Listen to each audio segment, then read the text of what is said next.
Graça e paz, meus irmãos. Amém. Que domingo especial, não é verdade? E por que é especial? Você respondeu sim sem pensar. Por que é especial? É isso aí, estamos adorando a Deus. É um privilégio, meus irmãos. Eu poderia fazer uma lista aqui de mais de 50 países que não podem fazer o que estamos fazendo aqui. Juntar-se para adorar a Deus. Antes de pregar, eu quero dar uma palavra especial aqui para vocês, importante. Onde tenho passado e onde principalmente conheço o pastor e o ministério dele, tenho pedido para a igreja orar pelo pastor. Orar pelo pastor. Eu me lembro, muito novo convertido, muito crítico com pastores, eu achava que pastor é quem tinha que fazer tudo na igreja, eu cobrava meu pastor, tadinho dele, eu era uma ovelha não muito amiga talvez, e quando Deus me chamou para ser pastor, eu falei, entendi. Agradeço a Deus pela vida do seu pastor, porque nós temos no Brasil, perto de 1000 igrejas sem pastor, e nós temos no Brasil, muita igreja que não tem os melhores pastores, e vocês têm um pastor que ama, pastor que cuida, uma esposa que trabalha junto, que se entrega, que serve aqui a igreja, que serve a nossa denominação. Irmãos, a irmã Leci, onde vai, o povo se apaixona, viu? Cuidado, acompanha ela, não deixa ela ir sozinha não, senão um dia o povo não deixa ela voltar. Então agradeçam a Deus pelos pastores e orem por eles, orem. Irmãos, toda notícia ruim da igreja chega em quem? Vocês acham que o pastor tem um psicológico forte para aguentar tudo isso? A gente cobra, né? Mas imagina, alguém que está querendo se divorciar, alguém que descobriu uma doença, alguém que está passando lutas e dores, alguém que ficou desempregado. É tudo no pastor. Então, Deus precisa dar muita sabedoria. E nós pastores somos gente. A gente erra. A gente erra, irmãos. A gente precisa de perdão, de cuidado, de abraço, de amor. Então orem e agradeçam a Deus pelo pastor de vocês. Talvez aproveitar a ceia hoje, ao final do culto, vai lá, pastor, obrigado. Às vezes a gente nem percebe, né? É igual pai e mãe. A gente às vezes acha que eles têm a obrigação de fazer tudo e nem percebe o quanto eles foram bons. Sabe quando eu percebi que minha mãe foi a melhor mãe do mundo? Quando ela morreu. Ainda bem que com meu pai eu não estou cometendo esse erro. Eu tenho o melhor pai do mundo e eu estou podendo, depois de ter descoberto, dizer para ele que eu tenho o melhor pai do mundo. Então, abracem o pastor de vocês. Eu falo isso em todas as igrejas que eu conheço o pastor. Quando o pastor é ruim, eu não falo nada. Eu me calo. Irmãos, vamos usar o texto Somos Um para conversar um pouquinho aqui. Abre sua Bíblia ou leia aqui comigo, não sei se vai projetar. João capítulo 17, a partir do versículo 20. João 17, a partir do verso 20. E o pastor falou que eu podia usar o tempo todo aqui, então até 1h da tarde a gente pode conversar, meio misericórdia. Até 1 não, até meio-dia e meio, não, estou brincando, irmãos, a gente vai devagar aqui, tá bom? Vai ser rápido. Diz assim o texto, João 17, a partir do versículo 20. Minha oração não é apenas por eles, rogo também por aqueles que crerão em mim. Quem é esse segundo grupo? Aqueles que crerão em mim. Jesus falando. Quem é esse grupo? Jesus orava por você, meu irmão. Sem te conhecer, que extraordinário. Por meio da mensagem deles. Ou seja, aqueles que Jesus orava tinham a obrigação de seguir com a mensagem para essa mensagem chegar na gente. E agora a gente tem a obrigação de seguir com a mensagem para chegar nos outros que Jesus orou também. Só rapidinho para você pegar aqui o sentido do texto. Diz assim, continua o versículo 21. Para que todos sejam um. Pai, como tu estás em mim, eu em ti, que eles também estejam em nós, para que o mundo creia que tu me enviaste. Dá-lhe a glória que me deste, para que eles sejam um. Assim como nós somos um. Eu neles, tu em mim. Que eles sejam levados à plena unidade, para que o mundo saiba que tu me enviaste e os amaste como igualmente me amaste. Irmãos, esse é um texto muito legal. Se você está distraído, ficou com a mente em outro lugar, eu vou pedir um favor para você, eu vou pregar rápido, mas eu quero que você traga a sua mente para cá. Você consegue? Há uma pesquisa que diz que você hoje consegue no máximo 5 minutos da atenção das pessoas. Eu quero conseguir 20 minutos da tua atenção. Você é rápido, mas eu quero conseguir tua atenção total em 20 minutos. Consegue trazer tua mente para cá? De esquecer da dívida de amanhã? Esquecer que amanhã volta às aulas? Esquecer do almoço daqui a pouco? Para gordinho que nem eu, o problema é o almoço. Consegue trazer tua mente para cá? Sim ou não, meu irmão? Sim. Então olha para mim aqui, traz tua mente para cá e presta atenção no que está acontecendo aqui, que esse texto é extraordinário. Eu não sei se você lembra quando criança, se você passou pelo que eu passei, mas quando mãe e pai se trancavam no quarto para conversar, eu ficava totalmente curioso, querendo saber qual era a conversa deles. Aconteceu com você já também, é só comigo? Ou então alguém tirava as crianças da sala para conversar só os adultos. Aconteceu com você já ou comigo? E eu ficava, meu Deus, o que esses adultos estão conversando? Eles tinham um negócio, né? Isso não é conversa de criança. Quem já ouviu isso? Irmãos, esse texto é o acesso, presta atenção nisso, não foge daqui. É o acesso de uma conversa entre o pai e o filho. Deus, em Jesus, neste texto, nos deu acesso a uma conversa celestial. Legal isso ou não? Uma conversa entre pai e filho. Essa oração é uma conversa. E a gente vai entender aqui os assuntos do pai e do filho. Os assuntos do reino de Deus. O que eles conversavam, o que estava no coração deles, qual era o papo. Meus irmãos, isso aqui é um presente que a Bíblia deixou para a gente. E essa é uma oração feita, uma conversa séria, ao final do ministério de Jesus, com sérias preocupações e com sérios pedidos de Jesus ao Pai. Ali, nós estamos já no fim do ministério de Jesus, Jesus está para ser morto. E deixa eu perguntar uma coisa para você. Se você soubesse que ia morrer nos próximos dias, amém ou misericórdia?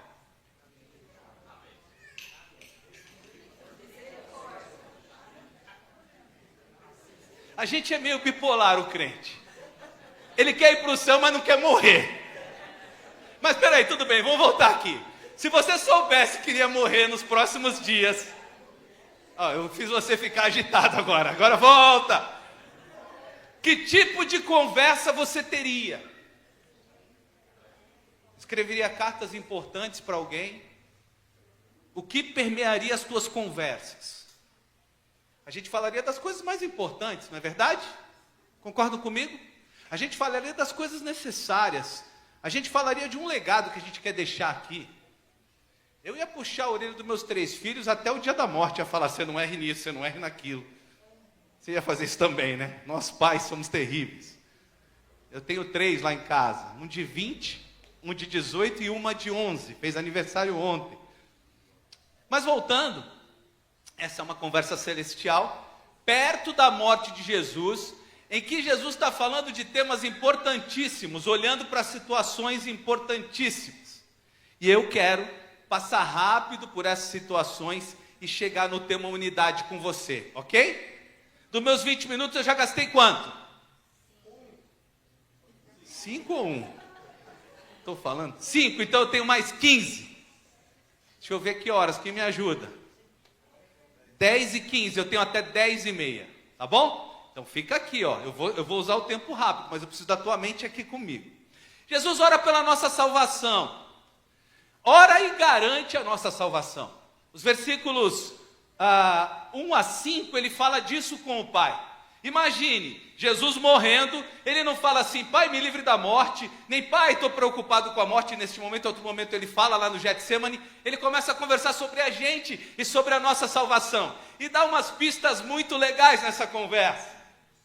O primeiro assunto que permeia a conversa do pai com o filho é salvação. Desde o nascimento de Jesus, ele sabia que ele seria a ponte para a nossa salvação, o cordeiro sacrificado para a nossa salvação. Mas ele está falando sobre a gente também. Está falando que ninguém é capaz de tirar das mãos dele uma ovelha. Está falando que é garantido que aquele que está com ele será salvo. Ele quer dar a gente certeza da salvação. Irmãos, crente não pode ter medo de morrer.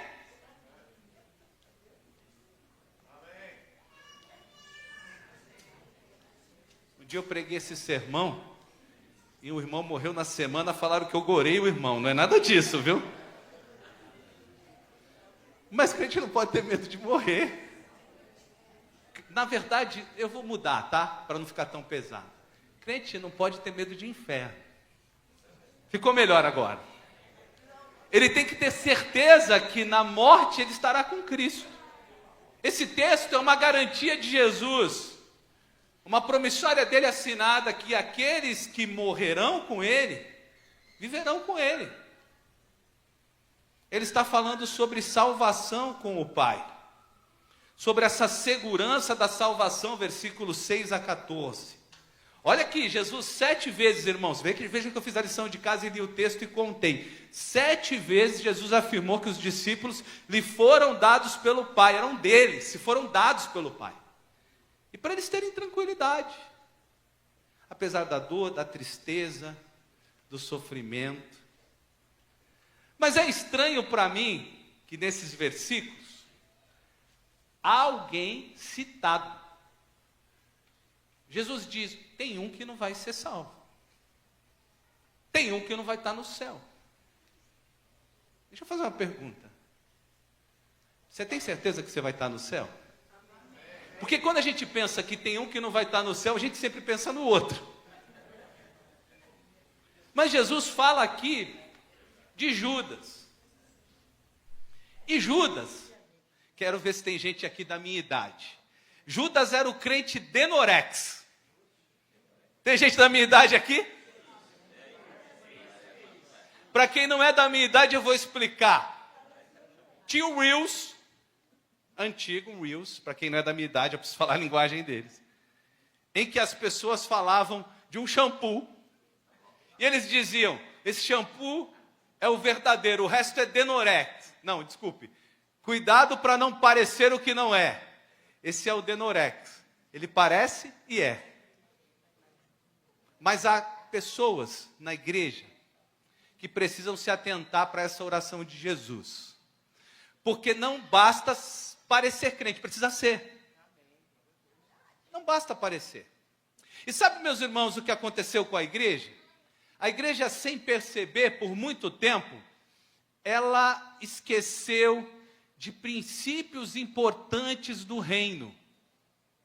Veja, quando a gente fala em igreja, a primeira coisa que alguém pensa é, eu vou no domingo no culto, não é? Você vai na igreja? Você é crente? Eu vou no domingo no culto. Aí tem uma resposta muito pronta para ser crente, que não quer dizer nada. Muitos vão ouvir de Jesus, eu nunca te conheci. Na oração, Jesus está falando sobre isso. E, gente, é muito importante fazer a autoavaliação, ou a avaliação do alto pelo Espírito Santo. Não sei se entende o que eu estou falando.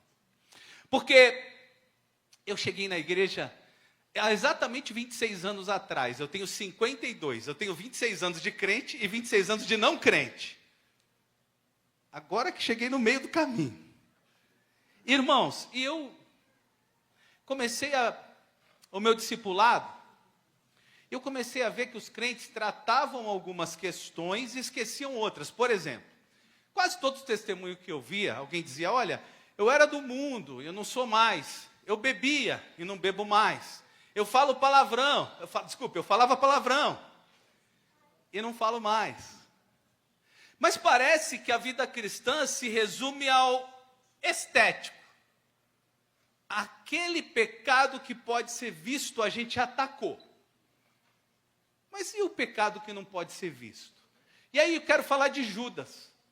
Esse que Jesus diz que não estava com ele. Pode parecer parecer pesado, mas tinha um que não era um com Jesus. Tinha um que não era um com a igreja. Deixa eu perguntar uma coisa aqui. Você acha que Judas era um cara do mal? Pode dizer. Assim é sim? Ou desculpa, assim é... Peraí. Assim é sim, assim é não. Judas era um cara do mal? Era um mau caráter, um traidor? Igual diz um nordestino, um cabra safado. Judas tinha intenções diferentes. Ele entendia, por exemplo, que ele deveria fazer Jesus enfrentar Roma, pegar em espadas, que Jesus seria um general político, fazer Jesus pegar em espadas e enfrentar Roma. Ele tinha ideias diferentes. É claro que traiu, feriu. É claro que deve ter sido doloroso para Jesus receber o beijo. Mas o que talvez faltava de reflexão para Judas é que ele pensava, eu estou entre os 12, igual a gente pensa, eu estou na igreja. E esquecia de fazer reflexões mais profundas. Por exemplo, se eu te disser, deixa eu perguntar uma coisa antes. Quem é que fica feliz quando alguém fala mal de... Você fica feliz quando alguém fala mal de você? Quem fica feliz? Levanta a mão, quem fica feliz? Levanta a mão quem não fala mal de ninguém.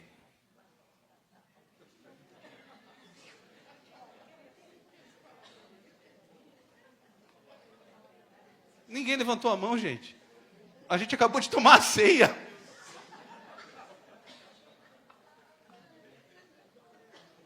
Eu estou escandalizado.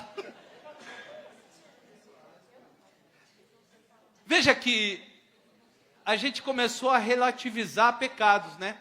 Dói em você quando alguém fala mal de você? E você acha que não dói no outro?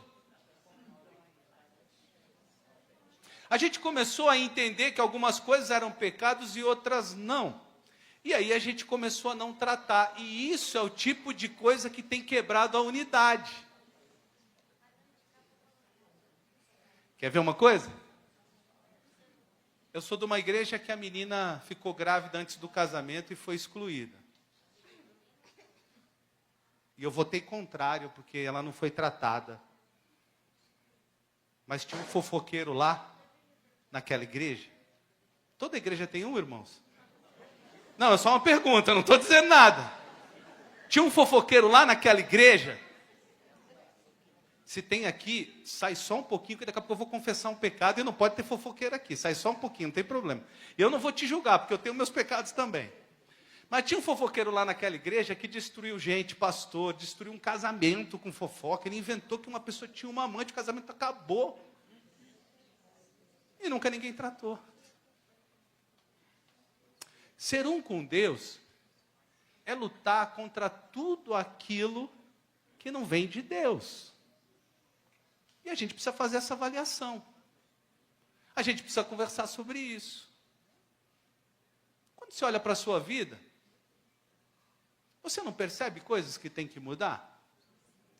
E se não percebe, o carro de fogo de Elias, sempre que eu estou pregando esse sermão, fica ali fora. Quem não percebe pode pegar o carro de fogo de Elias e ir para o céu.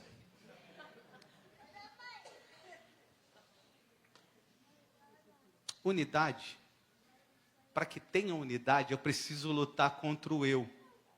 E o grande pecado do crente hoje é pensar nele primeiro. É ele se bastar, é ele ser importante. É ele querer tudo para ele. É ele querer que a opinião dele seja certa. É ele querer que seja da forma dele. Irmãos, por exemplo, tem igrejas batistas em São Paulo, tem um monte de igreja batista morrendo. Sabe por quê? Sabe por quê? Um monte. Nós temos em São Paulo, por exemplo, 42% das igrejas com menos de 50 membros. Sabe por que está morrendo? Porque o adulto não quer deixar a igreja ter comunicação com a nova geração e fazer coisas que não tem nada a ver com princípios que comuniquem com a nova geração. Ele quer o culto para ele. O culto tem que ser do jeito dele, que agrade a ele. E o culto nem é dele, é do Senhor. Mas isso tem acontecido.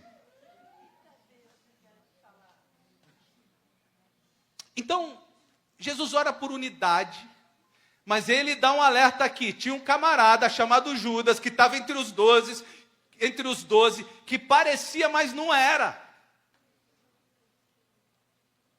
Agora, como é que eu sei se eu sou crente? O Espírito Santo ministra na minha vida. E aí eu começo a ter facilidade de fazer coisas que o não crente não tem. Deixa eu fazer uma pergunta aqui. O não crente tem facilidade de perdoar? O crente?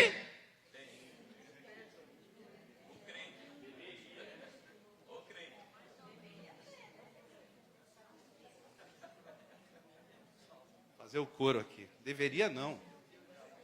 Lembra que quem é um com Jesus vive como Jesus viveu? Deveria não. É essência. Você sabe, meus irmãos, que dois corpos não ocupam o mesmo espaço. Dois corpos não ocupam o mesmo espaço. Física. Para que a gente seja um com Deus, a gente precisa ser vazio da gente. Quem é cheio do Espírito é vazio de si. Quem é cheio de si é vazio. Um alerta sobre unidade. Para ser um com Deus, eu preciso ser vazio de mim. Eu me lembro eu chegando na igreja e pensando, esse negócio é legal. Mas de repente eu comecei a descobrir que ser crente não era fácil. Eu repetia igual minha mãe sempre dizia. Minha mãe sempre dizia o seguinte, de peito aberto e orgulhosa. Minha mãe não era crente, ela se converte depois da minha conversão. Ela dizia assim, eu perdoo 3 vezes, como se perdoar 3 vezes fosse uma bondade enorme. Aí eu leio a Bíblia e descubro que essa matemática da minha mãe estava errada. E aí agora eu que ouvi até os 26 anos de idade que eu era bonzinho, porque perdoava 3 vezes, eu tenho que perdoar 70 vezes 7.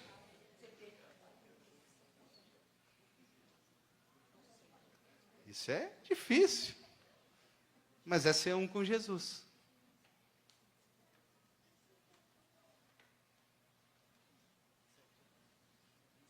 Eu tenho que amar o meu irmão, mas não é só amar o meu irmão. Quem ama o irmão aí? Levanta a mão. Fica com a mão levantada se você ama o inimigo também.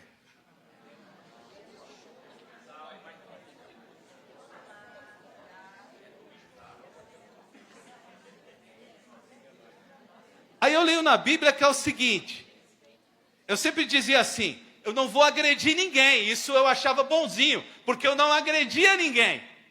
Mas eu abro a Bíblia e leio, se alguém der um tapa na sua face,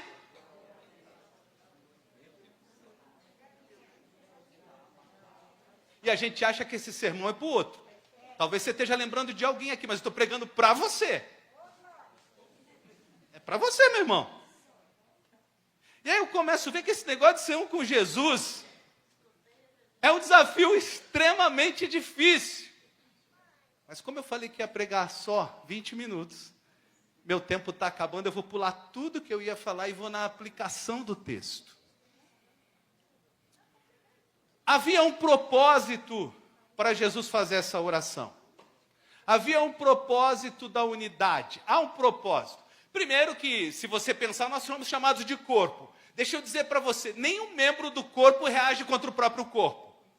Mas tem gente na igreja que reage contra a igreja, que fala mal da igreja. Eu cheguei para pastorear, a primeira igreja que eu fui pastorear, que eu dizia que não ia ser pastor, meus irmãos, olhem por mim, eu era um pecador daqueles. Eu viro pastor pela graça de Deus, porque eu dizia, eu nunca. Mas eu fui pastorear a primeira igreja com 22 pessoas, aquela igreja tinha sido grande. E aí eu falei para as pessoas que estavam lá, aqueles 22, cadê os seus filhos e netos? Que eram pessoas mais velhas. Cadê os seus filhos e netos? Eles disseram, não estão na igreja. Eu disse, eu quero conversar com eles. Quero almoçar na tua casa, na tua casa, na tua casa, quero encontrar teus filhos e teus netos. Aí eu vou na casa deles. Aí eu começo a perguntar para os filhos e netos, mas por que você não está na igreja? Ah, pastor, domingo aqui em casa, o que o meu pai falava mal da igreja. O que o meu pai falava mal do pastor. O que eu vou fazer lá?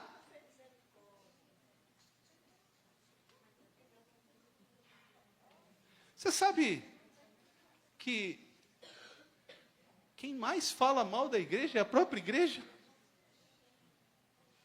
É a própria igreja.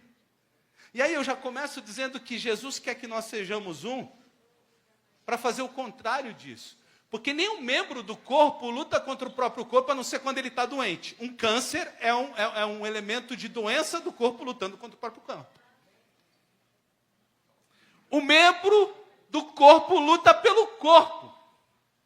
E Jesus diz, qual o propósito? Eu devo ter 5 minutos ainda para pregar e vou terminar. O propósito de ser um é para que o mundo veja. Não empurra. É para que o mundo veja. É que as pessoas olhem e digam, que família bonita tem lá. Que gente que se ama. Gente que se perdoa. Não tem ninguém perfeito.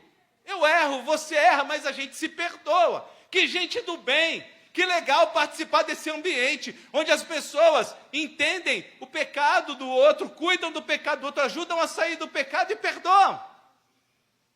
Jesus falou de unidade com propósito. Irmãos, olhem para mim. Unidade salva, leva a salvação, impacta.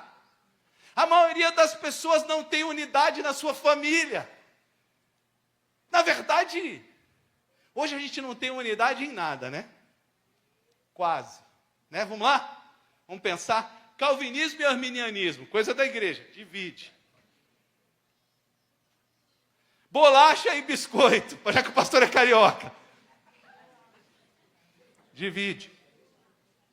Olha lá, já virou a guerra. Lula e Bolsonaro, não vamos falar sobre isso.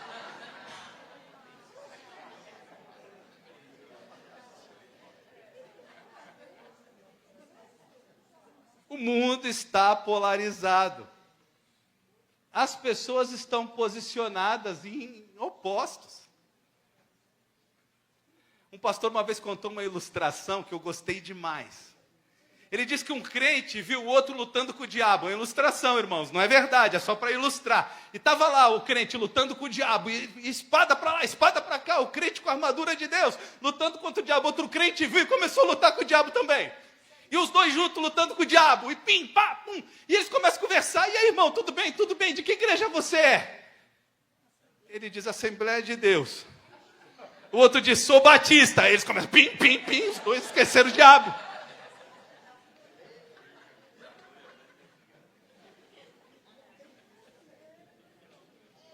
A gente luta contra a gente.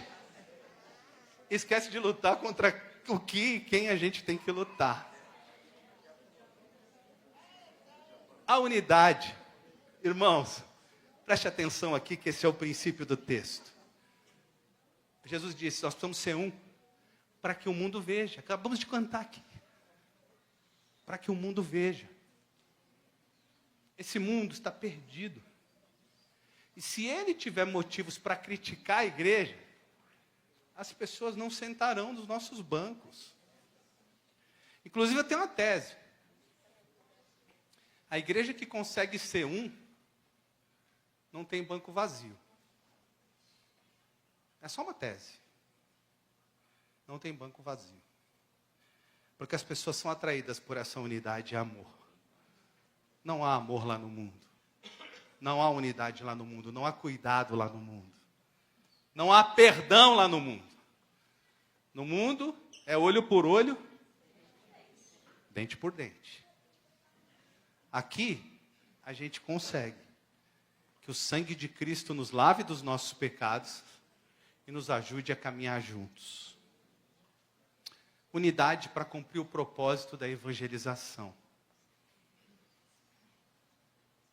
Qual foi a última vez que, com alguns irmãos, você fez um plano para que alguém fosse salvo? Para que alguém ouvisse o evangelho? Eu me converti há 26 anos atrás e de lá para cá a igreja mudou demais. Porque aquela igreja que eu me converti, terminava o culto, a gente sentava e falava assim, hoje nós vamos fazer um culto à tarde, 4 da tarde, ninguém pensava em futebol, nem o cochilinho da tarde de domingo, a gente fazia um culto 4 da tarde na rua, para convidar as pessoas para virem no culto da noite. E aí já não importava se ia cantar hino ou cântico, porque o culto da noite era pensado no visitante, não na gente. Porque não importava o que ia acontecer. Porque o importante é que pessoas fossem salvas, a gente entendia o propósito. Cada um usando o seu dom, a gente ia para a rua, o mais tímido ficava meio escondido atrás do mais cara de pau, e eu sempre era um desses cara de pau. E convidava pessoas, entregava folheto e dizia, vem aqui, abraçava as pessoas. Esse negócio da plaquinha, que é um abraço grátis, isso é antigo, é de lá, daquele tempo. E as pessoas estão precisando tanto de um abraço e de cuidado.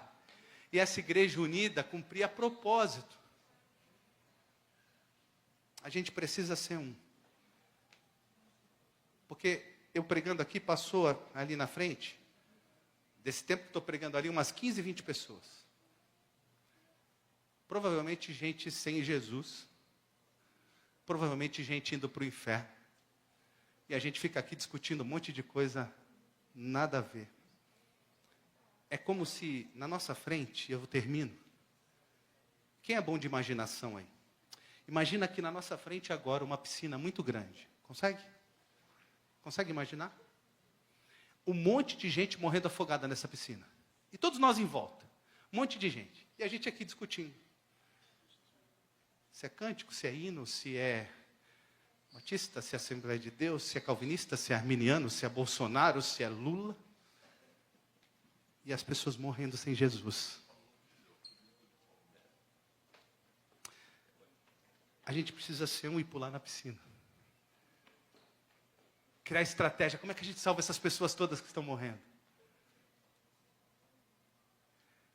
Quando você estende a mão para quem está morrendo, e tem um monte de gente morrendo sem Jesus, você mostra o amor sublime de Cristo. Quem estende a mão para quem está morrendo, é porque é um com Cristo. Amém, meus irmãos? Cumpri meus 20 minutos? Cumpri? Mas tá bom. Se vocês acharem que eu preguei mal, vocês não me convidam mais. Se acharem que eu preguei bem, eu volto para fazer a parte 2. Pronto, já me convidei aqui, ó. Já fui. Quero orar com você, meu irmão. Você é um. Que parte você é desse corpo? Você entendeu que alguém se perdeu? Você já perguntou para Deus se você não está perdido nas suas ideias, no que te contaminou, no que você tem pensado? Dá tempo de corrigir rota. Eu já me vi perdido, irmãos. Já me vi um crente burocrático, entendendo que a minha agenda era o domingo. Era o culto de domingo. Eu já me vi assim. Já perguntou para Deus como é que está a tua vida, se você está preocupado com o perdido?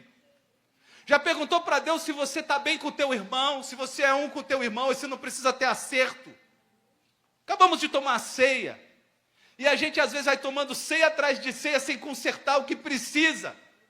Colocando esparadrapo numa ferida que está podre. E que precisa ser resolvida. Eu não quero que você pense no outro. Quem é você para entender as motivações, coração e problema do outro? Eu quero que você pense em você. Como é que está a tua vida? Você é um com Jesus? Você tem sido vazio de si para ser cheio de Deus? Você tem cumprido o propósito e o plano de Deus na tua vida? Para que pessoas saibam que Jesus foi enviado pelo Pai através de você? O texto diz tudo isso. Não sou eu que digo. Leia o texto algumas vezes, você vai perceber isso. Como é que está a tua vida? Posso orar contigo?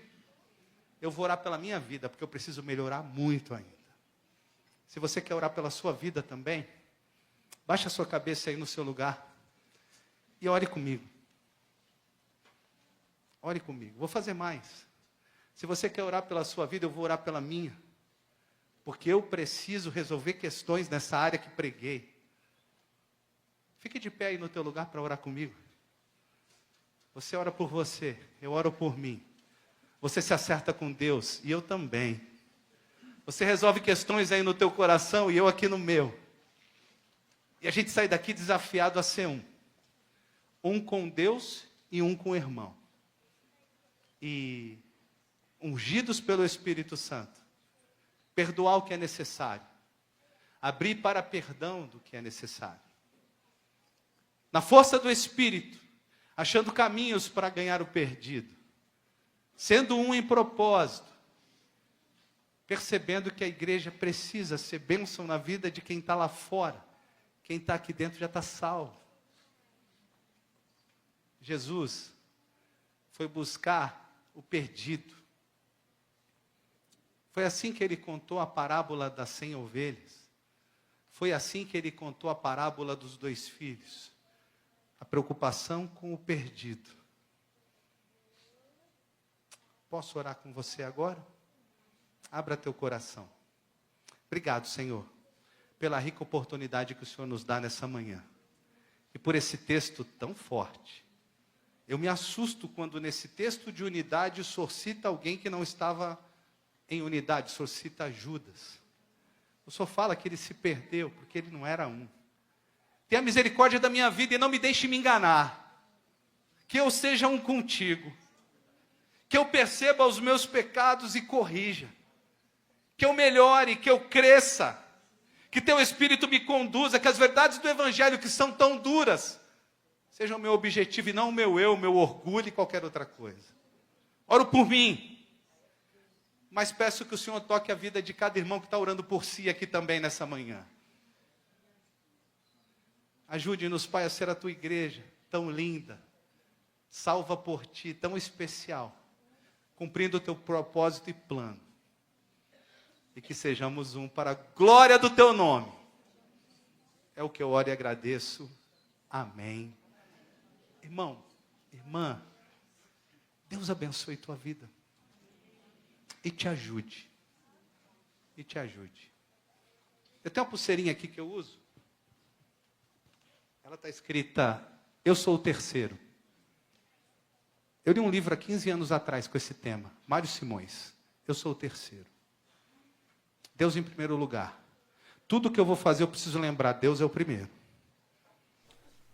Meu próximo é o segundo lugar. Eu preciso pensar no meu próximo. Eu preciso entender o meu próximo. Preciso amar o meu próximo. Preciso cuidar do meu próximo. E depois eu lembro de mim. Se você quiser ler esse livro, ele impactou minha vida, ele pode te abençoar em tudo isso. Deus abençoe sua vida e muito obrigado.